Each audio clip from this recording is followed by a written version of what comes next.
If you've ever looked at a tech pack and felt like this, Azigana douchnu, Arabini gununu wudu, Narzibanuto, Ashigana nada. then you probably need to watch today's video.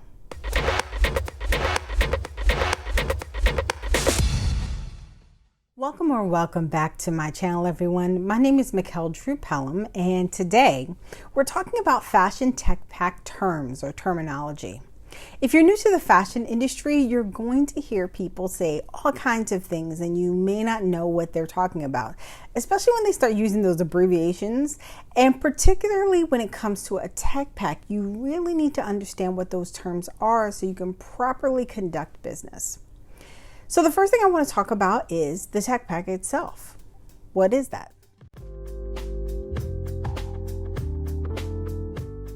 The tech pack is a document, usually several pages long, that gives someone else directions on how to construct your garment. So think about this. If you were to give some directions on how to recreate a physical garment of your design, what information would they need?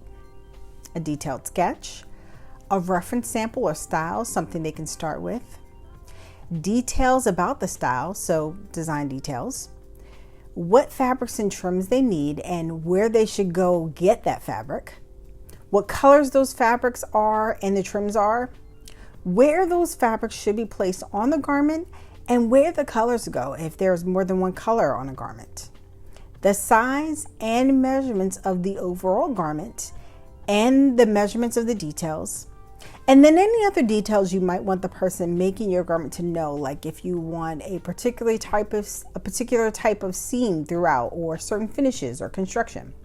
A manufacturer is not in your head, so anything they need to know to replicate your design, you need to include in your tech pack.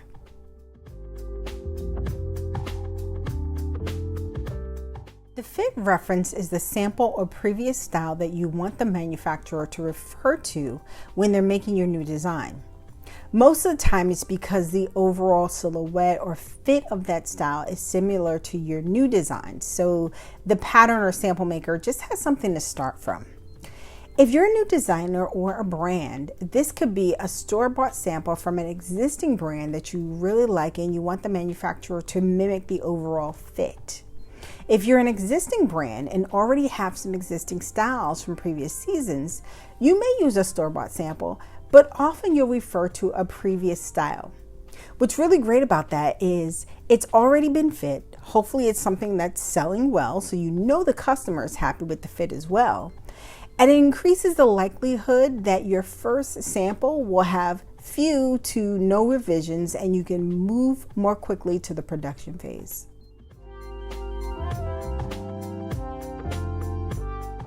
We talked about design details in this video, but essentially this is a page where you're calling out details and features within your design. Sometimes they're basic features, but mostly they're unique details that you don't want the manufacturer to miss. We'll talk about the spec sheet in a minute, but design measurements are those measurements that are unique to your design and measurements that only the designer would have. So for instance, if you're designing a pair of leggings with an insert down the side, how wide is the insert? If the insert stops mid-calf, how far from the bottom hem would it stop? You can't leave that information to the manufacturer or even your technical designer, because what if you don't like what the manufacturer decides or your technical designer decides? Design measurement information is provided by the designer, not the manufacturer. The BOM stands for Bill of Materials. You might also hear people call it the BOM.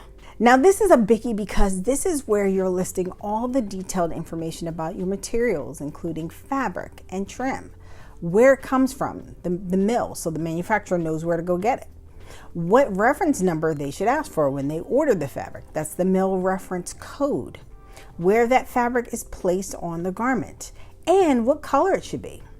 Many times you'll have separate fabric and trim BOMs, and when I was doing technical outerwear, we even had a zipper BOM. BOMs can be tricky and a little time consuming to fill out, so make sure you take your time and If you need to, you can check out this video for even more details about completing a BOM in your tech pack. POM stands for point of measurement, and you'll usually see this abbreviation on a spec sheet. The POM refers to the actual description of whatever it is you're measuring. So front neck drop, back neck drop, sleeve length from the center back, chest width, sweep. Those are all POMs. The spec sheet is often confused with design measurements. It's a set of measurements, but the spec sheet only shows those measurements specific to a particular type of garment. Meaning, whatever basic measurements you must have to construct a knit top or a pant or a skirt, those are the measurements that go on a spec sheet. So for instance, to create a skirt, you have to have a waist width, a hip width, a skirt length. No matter what type of skirt you're creating, you're always going to have those measurements. Those are the types of things that belong on a spec sheet. My time at Gap was the first time I'd heard of needle gauge. And to make matters worse, they used the abbreviation GG, which I was like, what the heck does that mean? And then when I was told it stood for gauge, I was like, why are there two G's? Way to make it more confusing.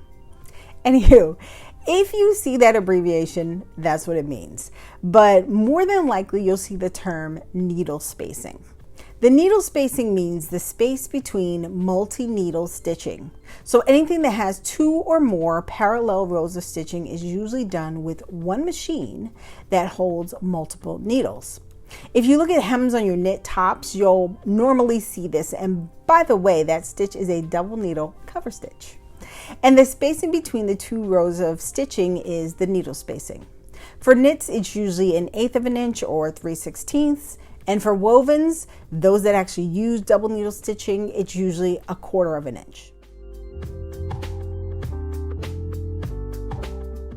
The stitch type refers to the actual stitch. Is it single needle or double needle? Is it a cover stitch or a top stitch? Is it a blind stitch? And you can even take this further and label the actual ISO number of the stitch. And I'll add a link to a great guide from the thread company American and Eford that shows you what the front and back sides of particular types of stitches look like and what the ISO numbers are. The tolerance is how much larger or smaller you're willing to accept a measurement before you tell the manufacturer they have to redo it and go back to spec. Garments are sewn by people, not robots. So there are going to be times where you ask for 3 inches and your sample comes back measuring 2 3/4. If your tolerance is 1/4 of an inch, then the sample is still acceptable. But if your tolerance is 1/8 of an inch, you'd send the sample back to the manufacturer and ask them to remake it, or you just tell them to go back to spec, meaning go back to what was requested on the spec sheet for the next sample. Grading is making your pattern pieces smaller or larger to accommodate smaller or larger sizes. And usually you won't have to worry about grading until you're ready to go into production. So those are the key fashion terms you need to know or you're likely to see on a tech pack. As you know, the tech pack is crucial for a designer to understand and to have to make physical samples. So I hope that this video has made it a little easier to understand the terminology you'd see if you're trying to complete one. And if you want further clarification or a more formal step-by-step instruction, check out my Creating a Fashion Tech Pack course. Thanks for watching today's video. Make sure you like, comment, subscribe, and share this video if you found it helpful. Have a great week, and I'll see you next time.